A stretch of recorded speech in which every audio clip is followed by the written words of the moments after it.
That top hive's beginning to throw a swarm.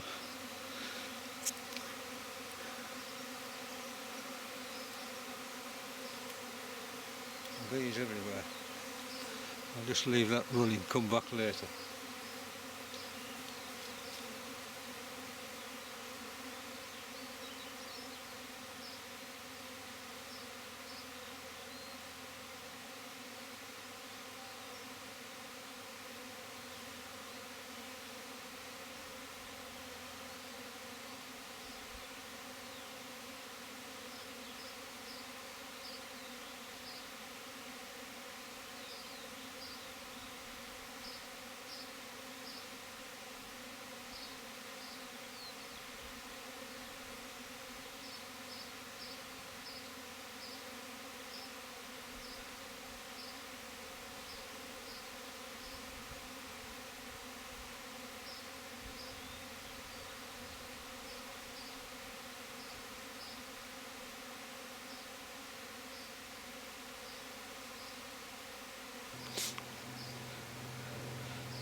And what happens is they, in order to create new colonies, the queen bee in here is enticed out by lots of workers and they fly off. What we call a swarm. Find a suitable place, the queen lands and all the other bees cluster around her. And then scout bees go out and find somewhere else where they can set up a new colony. You know, under the roof of your house is probably the worst place, but hollow trees and old beehives and whatever. And of course that leaves this hive without a queen. But before they leave, the bees make special cells called queen cells. Each one's got a new queen inside. And the first one to emerge kills all the rest. Then of course she's got to mate. Well, she doesn't mate in the hive, she mates outside. So she flies to where there are lots of drones. These are male bees. They do nout. Their sole purpose in life is to mate with a virgin queen. And she mates with several of them. It's a bit unfortunate if you're a drone, because after mating, when you try and fly away, it pulls off your genitals and you die. And then, having mated, she comes back. And there's a new queen in there with lots of young bees. And bees that have been out foraging, and when they come back, they find the old queen skittled off. And so you've got a new queen, and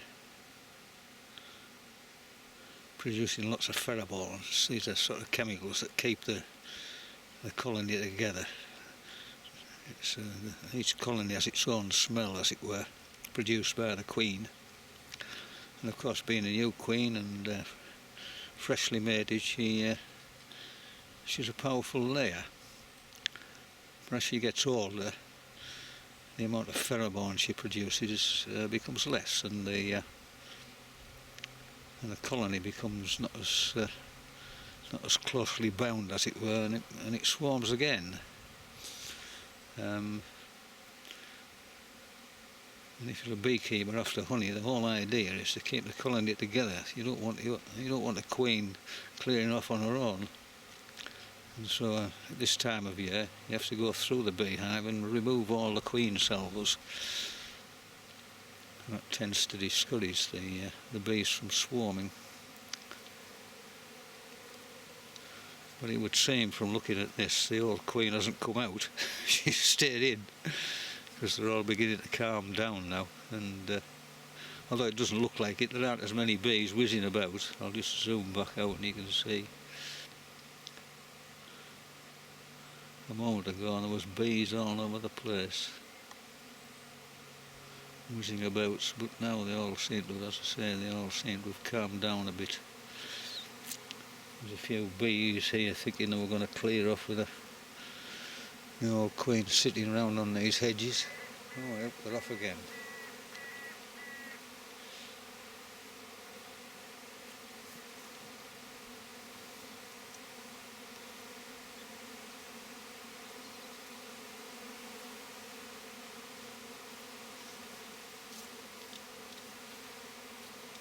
Well, maybe she'll come out this time and you'll see a swarm clear off, and hopefully they'll form a cluster close by so we can get them and put them in a box and make another hive.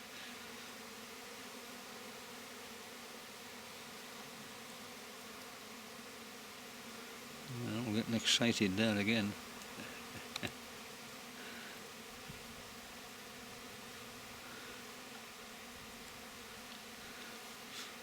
Before they set off, they gorge themselves with honey, so they're not quite as not quite as aggressive as bees normally are. They're normally a little bit quite docile. I'll just leave that running and see what happens.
Well,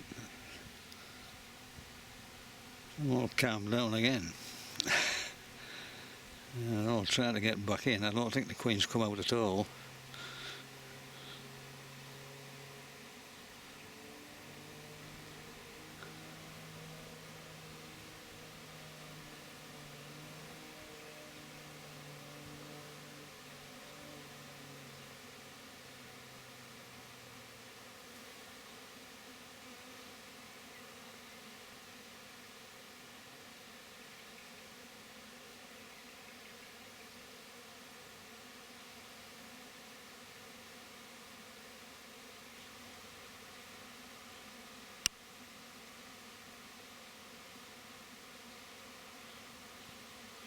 I'm waiting for her to come out, but I don't think she's going to. I think she's going to stay in. It's only a delay. Another day she'll come out.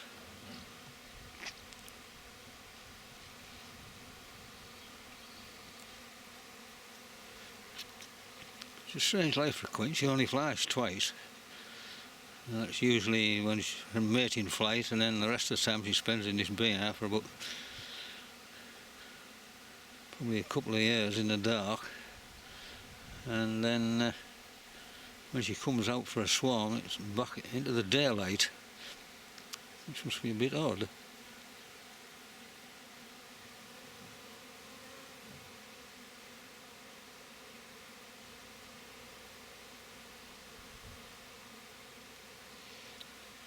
Anyway, I'll just get on with cutting the grass while all this is going on.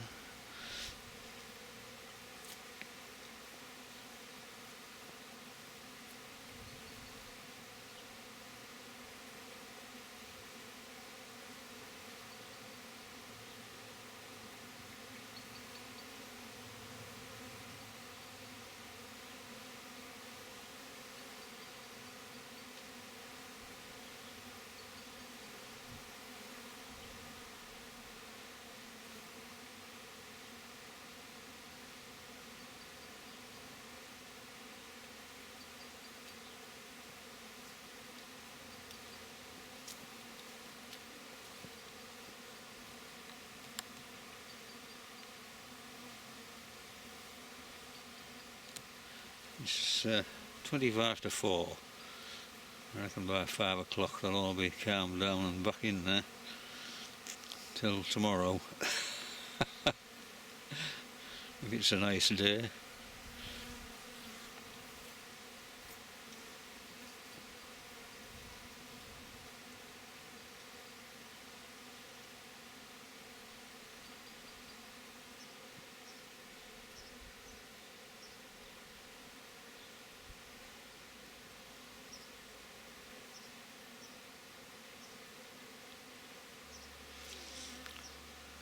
Well, there's lots of bees sitting about on the foliage and all over the hedge, all full of, stuffed themselves full of honey and ready for the excitement of a swarm, and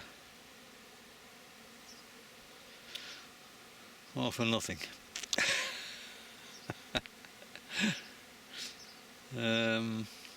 Anyway, I think the owners are coming to check these hives for queen cells tomorrow, so if they all go back in now, which they appear to be doing, then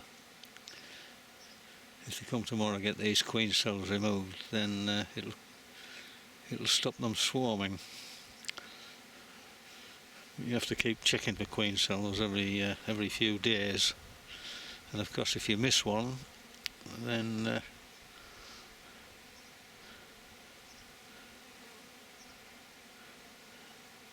you might as well not have bothered, and they can be quite difficult to find.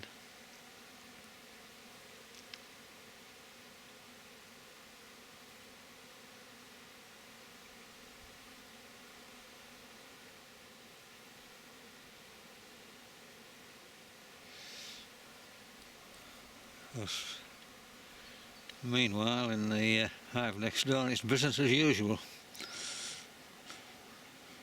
Pollen and nectar from the rape and dandelions.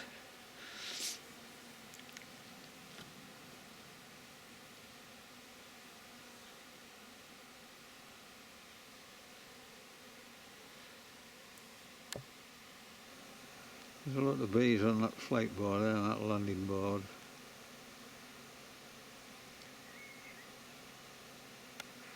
All hanging down underneath.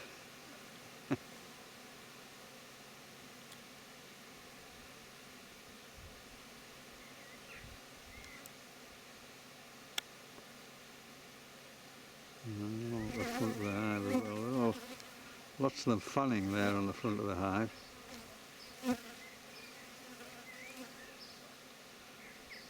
There's a special gland which produces a scent. You can see it, it's a white. You can see it on the tip of their abdomen, it's white. And they fan the scent, which tells the other bees where to go.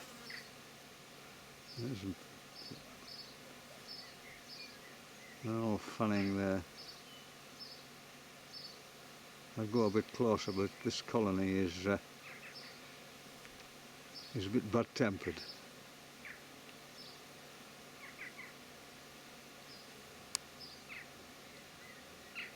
You see two right in the middle there, fanning away, gripping the wood and fanning, giving off this colony smell.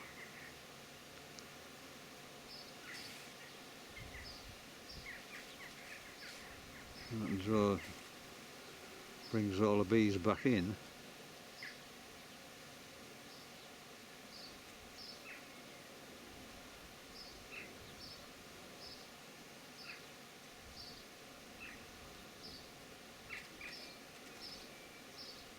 And a fascinating thing, it's just a great pity the sting.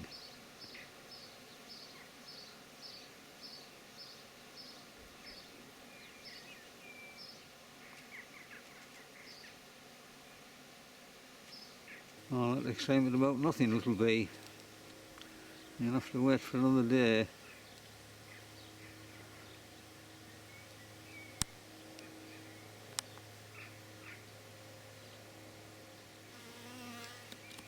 Well, I thought we were going to be spending the afternoon chasing swarms of bees, but they've all calmed down. They'll have another go tomorrow maybe. if the sun's out. But he's back to cutting the grass. I'm not really keen on my breading machinery, so I just put a veil on. You don't want to get stung. I mean, it'd be a bit ridiculous, but I don't intend to cut right up to the hives. I'll cut up there until they start taking an interest, and then I'll come back and do it another time.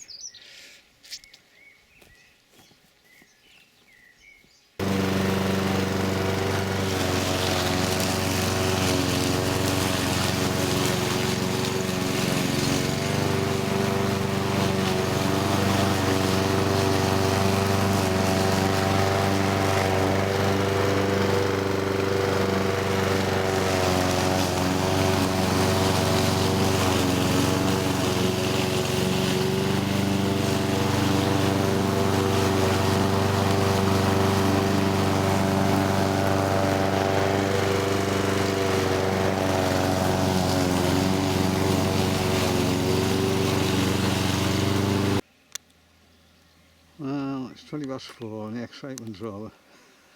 They're all gone back in. You wonder how they all fitted in.